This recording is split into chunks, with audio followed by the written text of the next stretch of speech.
Ուրեմն Իրանի Իսլամական Հանրապետությունից հնչող հայտարարությունների նկատմամբ մենք շատ ուշադիր ենք եւ ամեն ինչ արել ենք եւ կշարունակենք անել Իրանի Իսլամական Հանրապետության մեզ համար բարեկամական եւ եղբայրական երկրի բոլոր մտահոգությունները փարատելու ուղղությամբ։ Դուք տեղյակ եք, որ մենք Հայաստանում ընդհանրապես 2018-ից այսքան Հայաստանում երբեք ոչ միտեղ հանրահավաք չի արգելվել։ Եվ մենք չենք կարող առանձին վերցրած մի դեպքում այլ կերպ վարվել, որովհետև դա արդեն իրողություն է։ Այլ բան, որ մենք այո կիսում ենք, որ արտահայտման ձևերը չպետք է խաթարեն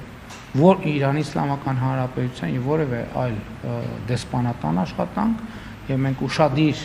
կհետևենք այդ թվում մտահոգություններին կապված այդ իրավիճակի հետ եւ մեր ժողովրդավարական սկզբունքների շրջանակներում իհարկե բոլոր միջոցները կապահովենք, կձեռնարկենք, որպեսզի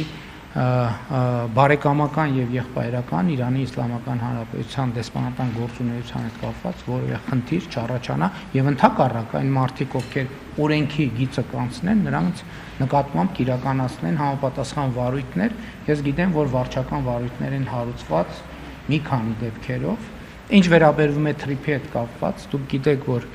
Իրանի Իսլամական Հանրապետության հարգարժան նախագահը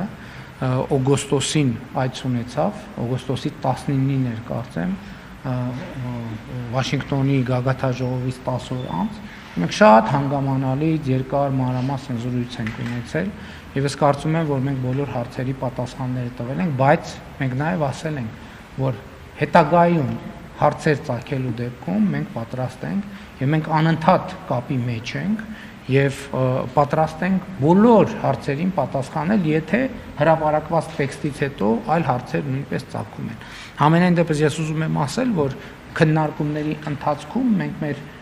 միջազգային գործընկերների